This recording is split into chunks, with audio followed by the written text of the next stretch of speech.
Okey, Assalamualaikum. Hari ni kita nak tengok bab genetik, sains tingkatan 4, subtopik untuk pembahagian sel. Okey, apa yang awak kena tahu untuk subtopik ni? Pertama, kena boleh menerangkan apa dia gen, DNA dan juga kromosom. Yang kedua, kena boleh membanding bezakan antara proses mitosis dan juga proses meiosis. Maksudnya awak kena boleh bagi persamaan dan juga perbezaan kedua-dua proses ini. Sebelum kita go through bab ni, kita kena tahu dulu apa yang sebenarnya dimaksudkan dengan genetik. So, genetik ni adalah satu bidang yang mana kita kaji berkaitan dengan gen, pewarisan dan juga variasi yang berlaku dalam organisma.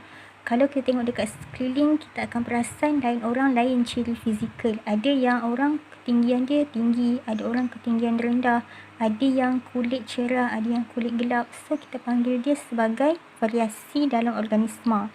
Dan setiap ciri yang ada pada kita ni, kita boleh warisi daripada generasi sebelum kita, mak ayah, atuk nenek, dan dalam masa yang sama kita boleh wariskan juga kepada generasi yang akan datang, anak, cucu dan seterusnya. Okey, setiap ciri tu dia dikawal oleh komponen yang berada dalam badan kita panggil dia sebagai gen. So, kalau kita recall balik apa yang kita belajar waktu tingkatan 1, yang paling basic, setiap organisma benda hidup sama ada haiwan, tumbuhan, manusia, kita terdiri daripada satu unit asas yang kita panggil sebagai sel. Dalam sel ada banyak organel, organ dalam sel, dan salah satunya ialah nukleus. Ini yang akan kita fokus untuk bab ni. Okey, yang warna hitam ni, apa fungsi nukleus? Fungsinya adalah untuk mengawal segala aktiviti sel. So, dalam nukleus, kita ada kromosom yang awak nampak ni. So, kromosom ni sebenarnya ialah berbenang halus. Tapi kenapa nampak macam ni? Sebab berbenang halus tu dia dah berpintal-pintal dan bergulung. So, dia jadi banyak, dia jadi menebal. So, berbenang halus ni terdiri daripada asid nukleik dan juga protein. So, kalau kita ambil berbenang halus tu, kita tarik satu-satu, sebenarnya secara teorinya dia berbentuk macam ni. Berbentuk helix alpha. Okey. Ni namanya ialah DNA ataupun nama panjangnya asid deoksiribonukleik.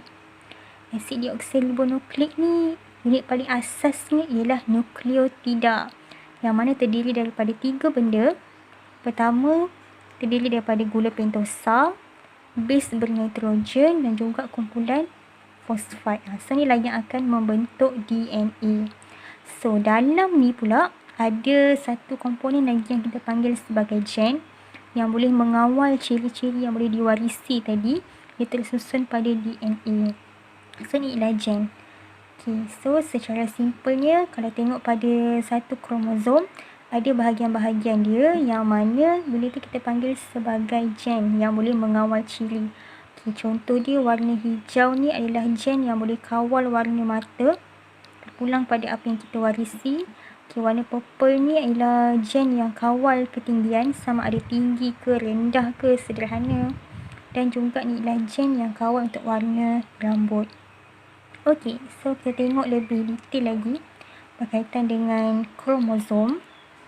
Okey, kromosom ni dia ialah satu komponen yang general, yang mana dia boleh ada beza-beza nama. Okey, contohnya kalaulah dia terdiri daripada satu ni sahaja, kita panggil dia sebagai kromatik. Tapi bila dia menjalankan proses replikasi macam fotostat, dia boleh terbentuk satu lagi sebelah lagi, kita panggil dia sebagai kromatik kembar. Dan tengah-tengah ni yang mengikat antara kromatik dan dengan kromatik yang lain, kita panggil dia sebagai sentroma. Tapi bila dia duduk secara berpasangan macam ni, kita panggil dia sebagai kromosom homolog. Okey, kat mana ada kromosom ni? Dalam kita punya nukleus untuk setiap sel. So, setiap sel kita, kalau kita ialah manusia, kita ada 46 kromosom, iaitu 23 pasang. Macam ni, 23 pasang kromosom. Kalau dia tersusun dalam bentuk macam ni untuk satu sel, kita panggil dia sebagai kariotik. Kariotik ni adalah susunan kromosom mengikut saiz dia.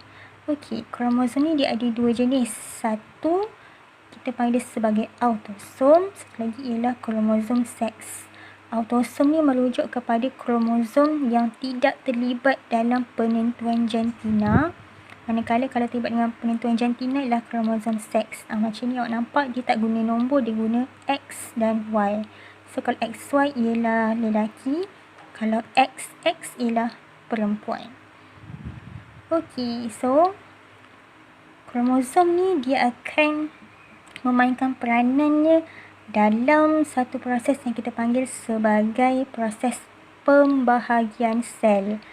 So, sebelum berlakunya pembahagian sel, sel tersebut kita panggil dia dalam fasa interfasa. So, yang inilah dalam satu sel, ialah nukleus. Dalam nukleus ada kromosom. Macam ni, kalau nampak duduk sebelah menyebelah, kita panggil sebagai kromosom homolog.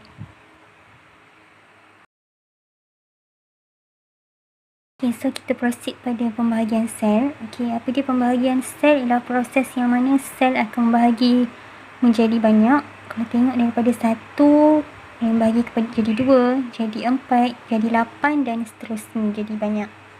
Okay, pembahagian sel ni ada 2 jenis. Yang pertama ialah mitosis dan juga meiosis. Okay, kita tengok satu-satu. Pembahagian sel mitosis yang pertama, cirinya ialah dia hanya berlaku dalam sel soma, iaitu sel selain daripada sel pembiakan, selain daripada ovum dan juga sperma. Contohnya sel tulang, sel pipi, sel darah.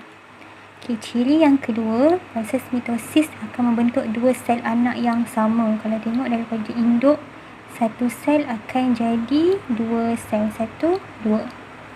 Okay, ciri yang ketiga untuk mitosis, bilangan kromosom bagi sel anak yang terhasil mesti sama dengan induk. Okay, kalau tengok dekat dalam gambar ni, dalam satu sel ada 4 kromosom. Bila dah membahagi jadi 2, setiap satu sel anak tu akan ada bilangan kromosom yang sama. 1, 2, 3, 4. Satu lagi pun ada 1, 2, 3, 4. Okay, dan ciri yang keempat bagi mitosis, kandungan genetik bagi setiap sel anak ialah sama dengan induk. Memang kopi sebiji sama. Okey. Untuk pembahagian sel yang kedua iaitu meiosis, ciri yang pertama, dia hanya berlaku dalam sel pembiakan sahaja, dalam ovum dan juga dalam sperma.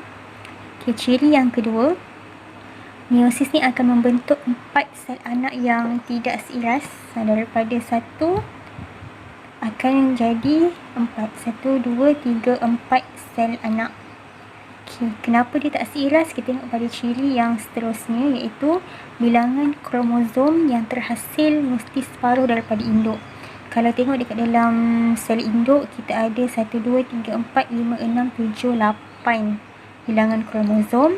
Tapi bila dah membahagi, setiap satu sel anak ni akan ada half je, separuh saja bilangannya. 1, 2, 3, 4. Daripada 8 akan jadi 4. So itulah ciri bagi mitosis dan juga meiosis. Okay, daripada segi aplikasi, okay, kalau tengok ni ialah pokok yang mana ada akar dan ada pucuk. So kita nak tahu proses apa yang berlaku dekat dalam ni, kita kena tahu dulu. Okay, adakah tisu meristem ni sebahagian daripada sel pembiakan?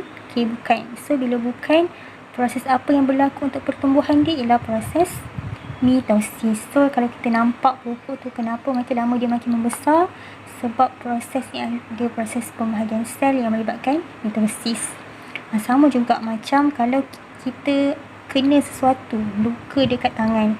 So macam mana luka kita boleh sembuh semula, macam ni tisu kita boleh bercantum, ada proses mitosis. Dan kalau kita tengok kuku kita, kenapa hari ni kita potong, 2-3 hari lepas tu dah start panjang, pun ada proses mitosis yang berlaku. So dekat mana meiosis berlaku? Pada testis bagi lelaki, juga dalam ovari pada perempuan, yang membentuk sperma, membentuk ovum.